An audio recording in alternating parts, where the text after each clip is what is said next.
እውነት ለመናገር እንግዲህ ዛሬ የመጣሁበት አንዳንድ ስግብግብ ደላላዎች በእህቶቻችን በወንድሞቻችን ላይ የሚሰሩት ግፍና በደል አሁንም ቢሆን አላቆመም።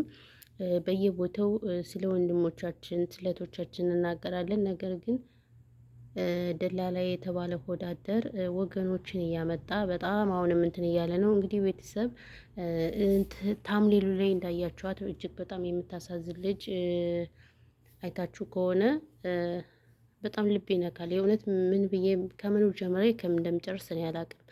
በየጊዜው የእህቶቻችን በደል በአረቦች በራሳችን ዜጋዎች በጣም እየተሰቃዩ ነው እና እኛ ማነው አቤት የሚለን። ሀገራችንም እንደምታዩት በጣም በተለያየ ምክንያት እየታመሰች ነው። ባይዘወይ ኔትወርክም እንግዲህ ሊዘጋ ነው እየተባለም ሰምቼ በጣም ነው የደነገጥኩት። እውነት ለመናገር እንግዲህ ቤተሰቦቻችን በምን እንደምናወራቸው በምን እንደምናገኛቸው አላውቅም።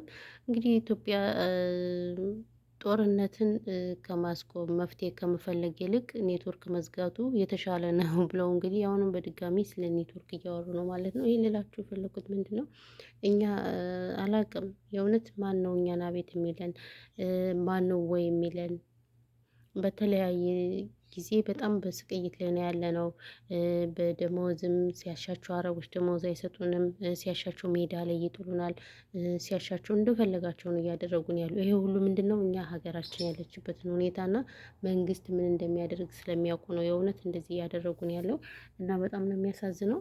እንግዲህ እህታችን በጣም በሚያሳዝን ሁኔታ አይታችኋታል ብዬ ተስፋ አድርጋለሁ አይደለም? ብዙዎች አይታችኋታል ብዬ ተስፋ አደርጋለሁ። እና እኔ ይሄ ድላላ ምን እንደሚፈልግ እኔ የምር በጣም ተጨቃክነናል እኮ አንዳንዴ በቃ ብርን ሁሉ ይዘነው የምንቀበር ሁሉ የሚመስለን ሰዎች አለን። በጣም ጭካኔ ላይ ነን። እና በተለይ እኔ እምላችሁ አሁን አንዳንድ ልጆች አሁን እህቶቻችሁን ወንድሞቻችሁን ለማውጣት የምትፈልጉ ሰዎች ያላችሁ የምር ጥንቃቄ ልታደርጉ ይገባችኋል። እኔ ከእንደዚህ አይነት ነገር በጣም መግባት እፈራለሁ። እኔ እህቶች ቤተሰቦች አረብ ሀገር መምጣት ሳይፈልጉ ቀርቶ ይሁን መጨረሻ ላይ የሚመጣውን ነገር በቃ እኔ ትዕግስትም ስለሌለኝ ስለማልችል ነው። እና ስለዚህ እናንተም ጥንቃቄ እያደረጋችሁ ለምታመጡት ሰው ደላላው ማነው? አሁን ሁሉም ሰው እየተነሳ ባይ ዘ ወይ ማንም ቲክታከር እየተነሳ እኔ ሰራተኛ አመጣለሁ እኔ ምን አመጣለሁ እያሉ ሲበጠረቁ ነው የሚውሉት። ምክንያቱም የት አባቷ ኤጀንሲ ኑሯት ነው ሲጀመር የሆነ ነገር ብትሆን ያቺ ልጅ ማነው ተጠያቂ? አውጥተው ይጥሏታል። መሬት ከብት ሽታ የመጣችበት ብር ክሳራ ይሆናል። ከዛ ታዋቂ ቲክታከሮች የት ናችሁ የት ነሽ? ስልክ ካልመለሱ ደግሞ ስድብ እነሱንም ስድብ ይቀርባቸዋል። ምክንያቱም አይደለም እነሱ ትልቅ ቲክታከሮች ይቅርና እኛ ራሱ የእውነት ስልክ እንደፈለግን አንመልስም በቶሎ ማለት ነው። ሶ ምን ልላችሁ ፈልጌ ነው ተጠንቀቁ። ሁሉም ሰው ደላላ አይደለም።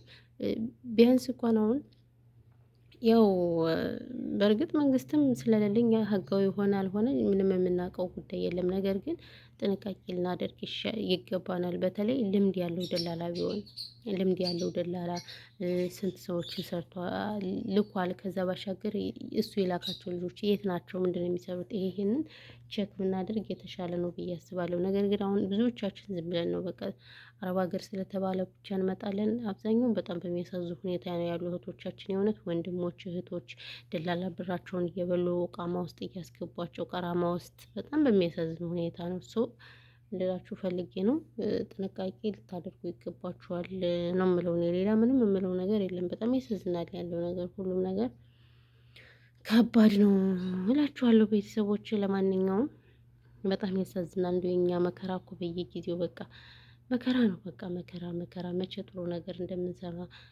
መቼ በሀገራችን ሰላም እንደሚሆን አላውቅም። ሀገራችን እንደምታዩት እጅግ በጣም በሚያስፈራ ሁኔታ ነው እንግዲህ ጦርነት ያለው።